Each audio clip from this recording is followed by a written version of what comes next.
Bueno, primero que nada agradecer a la Furia por esta invitación. Me han pedido que hable de Marx, lo cual al principio me pareció algo absolutamente insólito, por lo que voy a decir al final de esta charla. Como sabemos, fue un pensador, el principal creador de una ideología llamada marxismo, la cual, junto con el liberalismo en sus diferentes formas, incluso su forma extrema como el neoliberalismo, el positivismo del principio del siglo XX en América Latina, el socialcristianismo que engendra primero la Falange Nacional y después el Partido Liberal Cristiano, son las principales ideologías que han marcado este siglo. ¿Por qué hablar de él? Porque en mayo del 1918, o sea, hace unos meses atrás, se cumplieron 200 años de su nacimiento. Seguiré el siguiente esquema. Datos de vida y de la época, algunas ideas de Marx, que trataré que me permitan englobar su pensamiento, y luego datos sobre lo realizado por Marx y sus seguidores. Me parece que no tiene sentido hablar de Marx sin señalar su legado práctico y hacer un breve juicio de él. Son apenas unas cápsulas, un leve vistazo, no es posible más en una conferencia de una hora. Bueno, datos de su vida y de su época. Marx nace el 5 de mayo de 1918 en Alemania y muere el 14 de marzo de 1883 a los 65 años de edad. Nace en Alemania, muere en Londres, vive en Alemania, en Bélgica, en Francia, en Inglaterra. Fue, como se puede ver, un europeo del siglo XIX, el siglo de las tres grandes revoluciones burguesas, 1830, 1848, 1871, que Marx analiza en sus tres grandes obras políticas, que son la lucha de clases en Francia, la guerra civil en Francia y el 18 brumario de Luis Bonaparte. Vive, como se ve, en un siglo decisivo en el desarrollo del capitalismo. Un tipo de sociedad nueva respecto a la sociedad feudal, que se venía gestando con fuerza, en especial desde el siglo XVIII, pero también desde antes, pero especialmente en estos dos siglos. Además, en ese tiempo histórico en que Marx vive, ese continente, Europa, era el continente dominante por su desarrollo económico, en gran parte sustentado en sus colonias asiáticas y africanas. Estados Unidos ya se volcaba sobre América Latina, en especial sobre Cuba, pero estaba todavía lejos de Europa. Además, había vivido una cruenta guerra civil entre el sur y el norte, entre 1861 y 1865, que Marx analiza en algunas de sus obras. Una lucha para terminar con la esclavitud y convertir a los hombres de color en proletarios.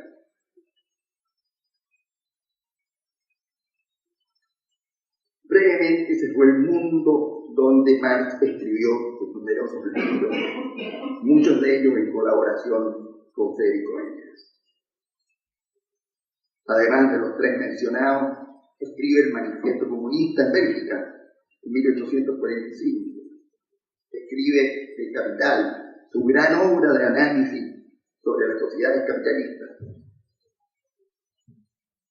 Escribe La Ideología Alemana, muchos de ellos, como dije, en colaboración con él. Voy a señalar ciertas ideas, algunas con las palabras de Marx, otras con palabras de otros analistas. Estas ideas están expresadas en frases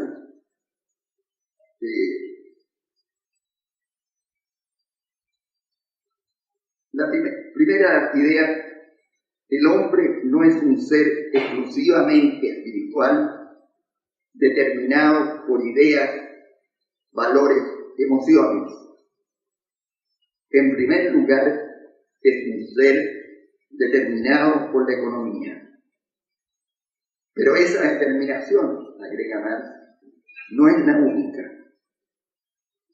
Aunque la influencia de la combinación entre fuerzas productivas y relaciones sociales de producción es clave, ella no actúa en solitario. Muchas veces se olvida que esa determinación no actúa en solitario y se trata de hacer de Marx un economicista. Otra idea, frase textual de Marx: los filósofos se han dedicado a interpretar el mundo, pero de lo que se trata es de transformarlo. Cierro comillas. La interpretación adecuada de esta frase no es negar la teoría, sino decir que conocer una sociedad no basta. De ese nivel hay que pasar a la práctica, hay que darle paso a la lucha de clases, a los conflictos entre dominantes y dominados.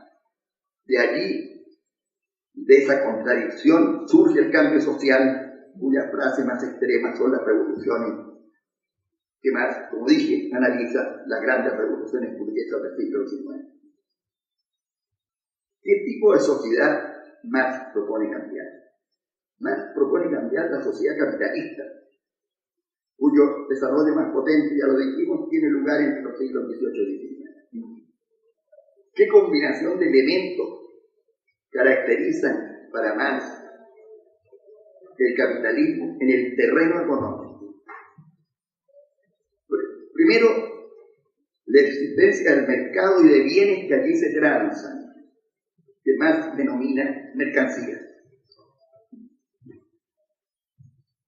Además, la existencia de la venta de trabajo humano, lo cual significa que en esas sociedades hay primacía del trabajo asalariado o pagado en dinero, no en especie, trabajo humano, como dice Marx, convertido en mercancía.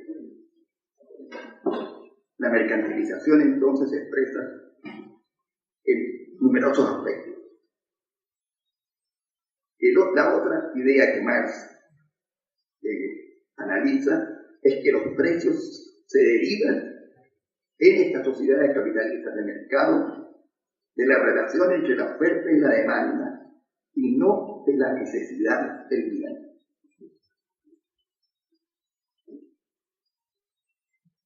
Pero Marx agrega, además de economía de mercado capitalista, existe un tipo de Estado, que se llama el Estado burgués.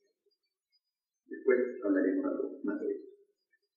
Al haber trabajo asalariado más Estado burgués, dice Marx, hay explotación del hombre por el hombre.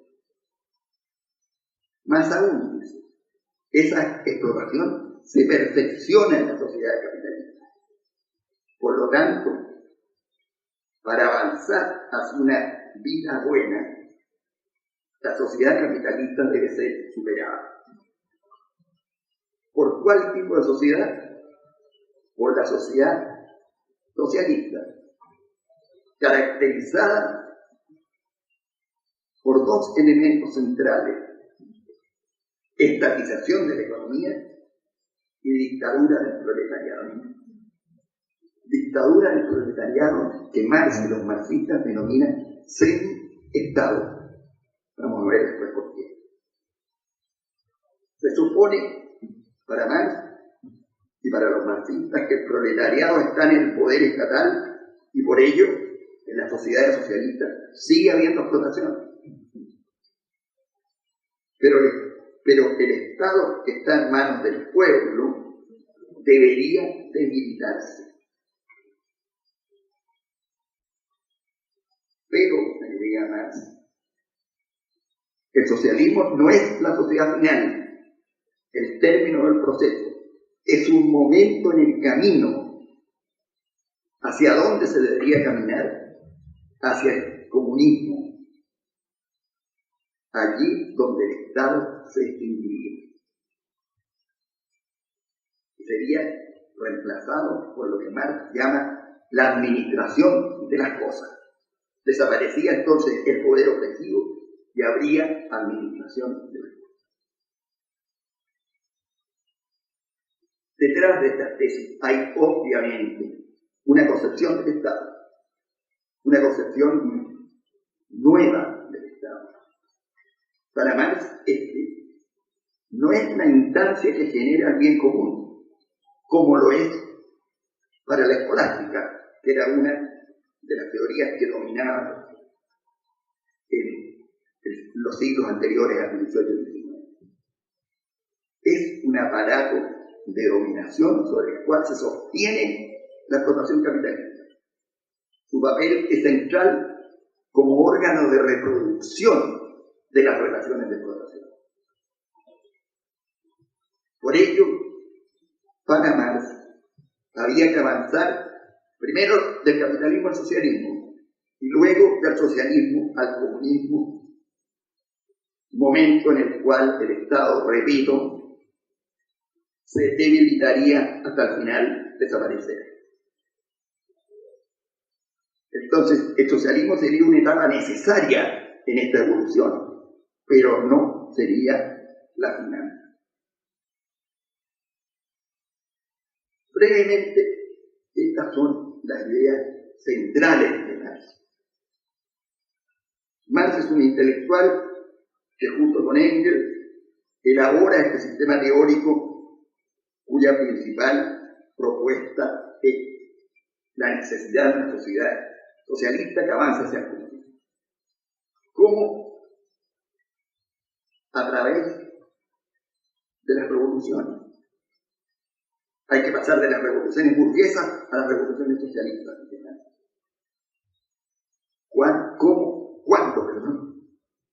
¿Cuándo, dice Marx, el capitalismo hubiera desplegado todas sus posibilidades de desarrollo? Para Marx, el socialismo no llegaría en una sociedad capitalista pobre y estancada. Debía llegar en el capitalismo avanzado. Esta es una tesis clave de Marx.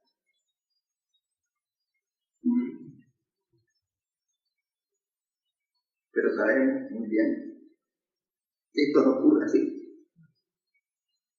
Y ahora pasamos a hablar de la materialización de las ideas de Marx por sus discípulos. La revolución triunfa en Rusia. Era una sociedad capitalista pobre, donde existía una agricultura de pequeños propietarios.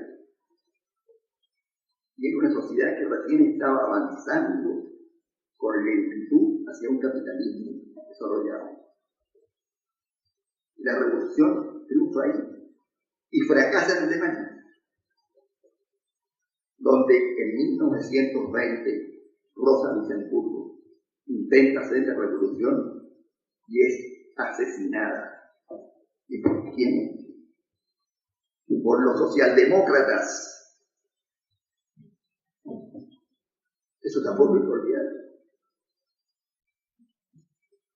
Con Friedrich Ebert a la cabeza, el cual tiene incluso aquí en Chile una fundación que se llama con ese nombre.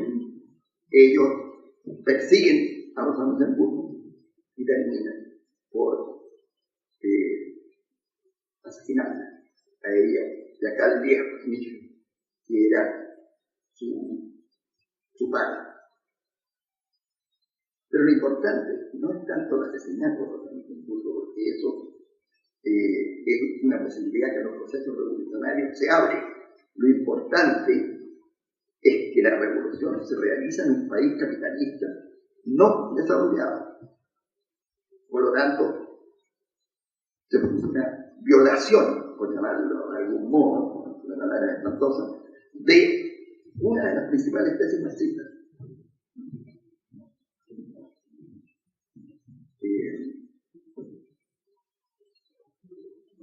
¿Quiénes son los líderes de esta primera revolución? ¿Quiénes son los primeros líderes marxistas importantes? Voy a mencionar a 13, podría mencionar a más, pero voy a mencionar a 3. Lenin, Trotsky y Gramsci.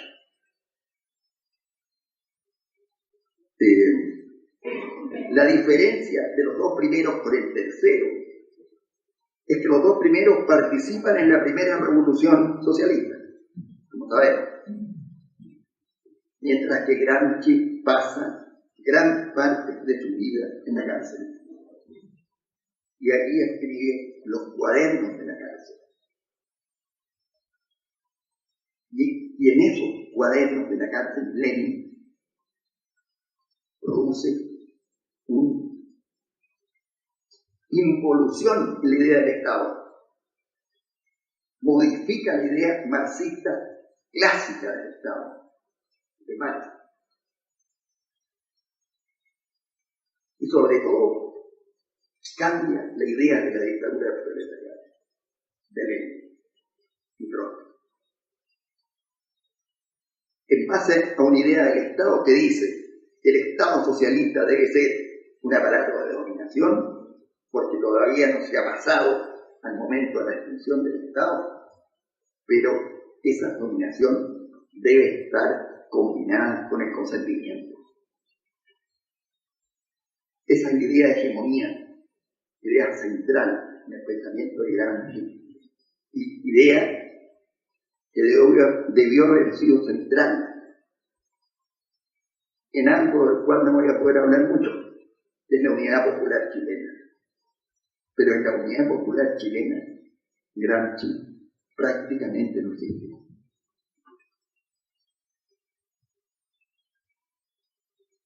¿Qué pasa con Lenin y la revolución bolchevique de octubre de 1917?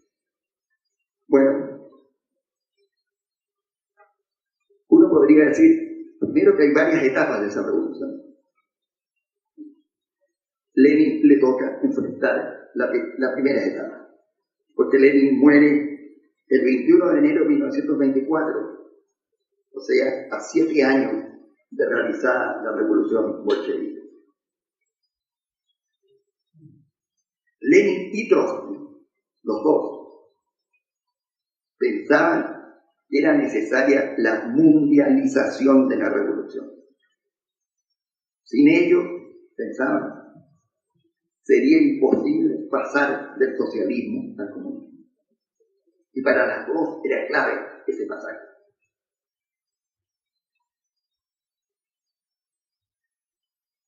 Sin embargo, esa tesis fue abandonada por los herederos de Lenin, porque el principal heredero de Lenin, el que toma el poder, es Stalin. Y Stalin lo primero que hace es sustituir la tesis de la mundialización de la revolución por la tesis del socialismo en un solo país. Y esta no es tanto una elección, sino una necesidad planteada por el tiempo histórico en que le toca gobernar a Stalin. Por supuesto que no quiero hacer una defensa de Stalin, pero sí hay que decidir. Que Stalin, como sabemos, elimina a los viejos bolcheviques, hace una purga, y esa purga termina en 1940 con el asesinato de Trotsky en México, hecho por Ramón Mercader, un español que por órdenes de Stalin asesina a Trotsky. Sobre ese homicidio, el escritor cubano Leopoldo Padura escribió la novela El hombre que amaba a los perros, un extraordinario relato de ese asesinato y de las operaciones que la Internacional Comunista ponía en ejecución en esos momentos. Pero hay que decir, sin querer defender a Stalin, que vive un tiempo histórico, 1925-1953, momento en que muere, que lo lleva a concentrarse en la Unión Soviética. Se ve prácticamente obligado a no pensar en la mundialización de la revolución. Ese es el tiempo del fascismo y del nazismo, y de la Segunda Guerra Mundial. El fascismo aparece con Mussolini en 1923, el nazismo llega al poder Hitler en 1933, la Segunda Guerra Mundial, como sabemos, es del 39 al 45, y el 41 comienza la invasión alemana a la Unión Soviética. Entonces, la época que le toca dirigir a Stalin quizás sea una de las explicaciones de su conducción burocrática, estatista y paranoica. Burocrática porque elimina cualquier posibilidad de participación a través de los soviets. Tiene una idea clave en el pensamiento de Stalin y que Stalin elimina. Da paso entonces a un socialismo burocrático, estatista, porque el Estado, en vez de debilitarse, se refuerza. Concentración del poder en manos de Stalin y su círculo, planificación centralizada, liquidación de todo tipo de propiedad privada, incluido la de los pequeños y medianos campesinos, que lo lleva a realizar políticas represivas hacia el campesinado. En 1921, Lenin había descubierto que había una grave crisis en la producción de bienes de alimentos. Y dice, para avanzar es ahora necesario retroceder. ¿Y qué propone? Crear propiedad privada de campesinos pequeños y medianos y reemplazar la estatización absoluta del campo por el pago de impuestos en especie. ¿Por qué impuestos en especie? Porque esa es la forma más fácil de poder hacer llegar comida a los sectores más vulnerables y que estaban pasando una situación de hambruna. Porque no hay que olvidarse que de 1917 a 1922, la Unión Soviética, en manos todavía de Lenin, enfrentó una cruenta guerra civil en que los países occidentales se volcaron a tratar de destruir ese nuevo Estado socialista.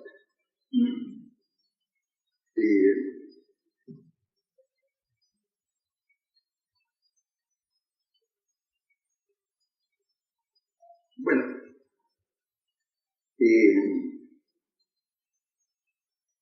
voy a hablar de cómo deriva esta revolución bolchevique, que trata de realizar las ideas de Marx.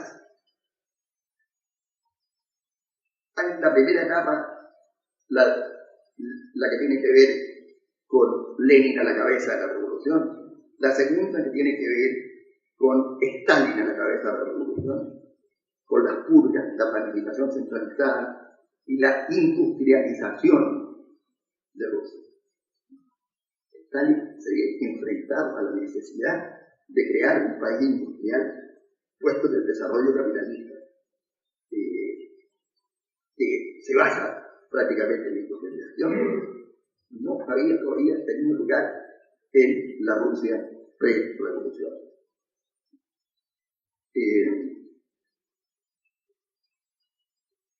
Bueno, y después de Stalin tenemos otra etapa, que es la etapa de la dirección de Nikita Khrushchev. ¿Qué hace Nikita Khrushchev? Bueno, en 1956, a 3 años de la muerte de Stalin, en el 20 Congreso del Partido Comunista de la Unión Soviética, Stalin lanza su famoso informe secreto, que como todo informe secreto fue conocido a la semana. Es lo que le pasa a los informes secretos. Y en ese informe pseudo secreto, ¿qué hace Khrushchev? Critica a Stalin. O sea, se da vuelta la tortilla para Stalin. De pasar a ser un héroe, pasa a ser un delincuente antirrevolucionario. Critica a Stalin, tira al suelo las estatuas del héroe, pero además afirma dos cosas: la necesidad de la coexistencia pacífica, y afirma una tercera cosa: que la vía pacífica al socialismo es la mejor forma de llegar a este. Los chinos, que habían realizado la revolución en 1949, atacan duramente a Khrushchev. Lo tratan de alguien que olvida que la violencia debe ser una nueva revolución y que no es posible llegar a acuerdo con el enemigo. En este caso, el enemigo no es solo Europa, es Europa más Estados Unidos. Estados Unidos ha pasado, después de la Primera Guerra Mundial, a empezar a convertirse en una gran potencia capitalista.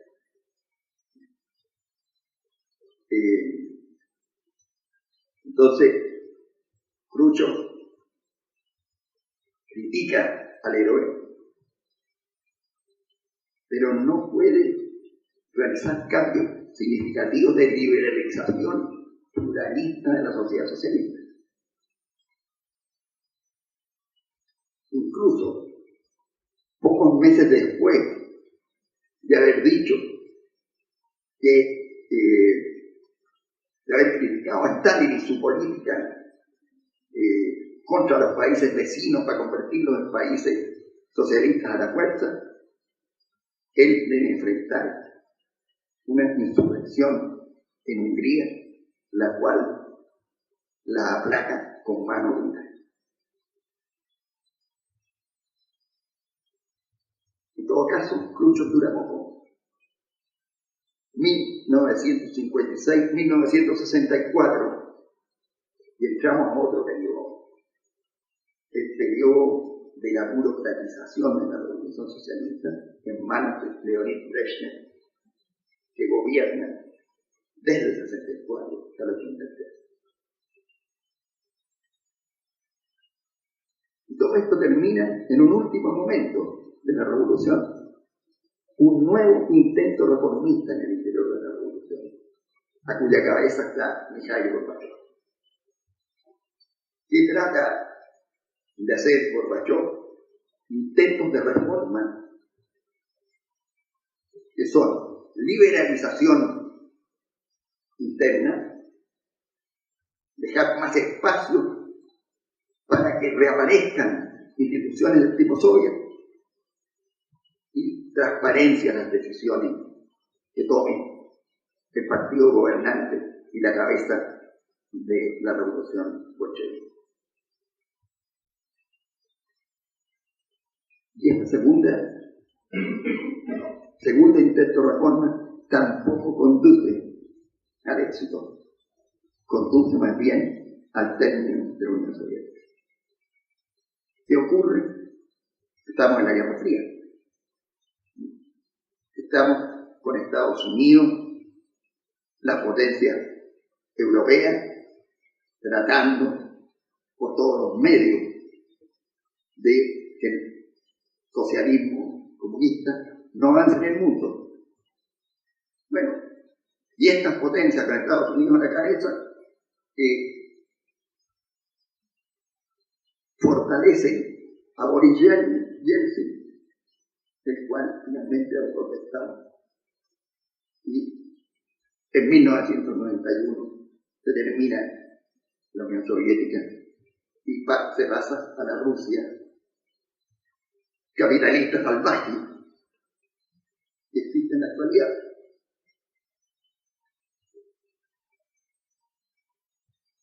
Entonces, esta gran idea del socialismo se ve severamente afectada, porque el socialismo entonces se reduce a terminar en Europa. Existe solamente en Asia. Y en un país de América Latina, 1,5 como ahora en adelante. En Asia, China. En la China, hasta 1976, de Mao Zedong. De Mao Zedong entra a hacer la revolución cultural, o sea, profundizar aún más el carácter revolucionario de la sociedad china.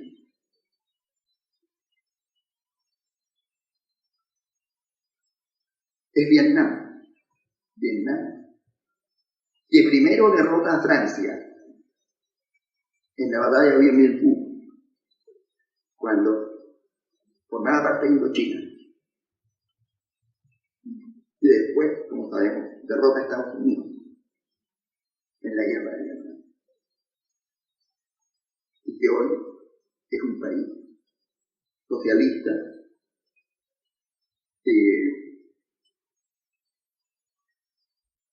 que, según aquellos que han estudiado a Vietnam,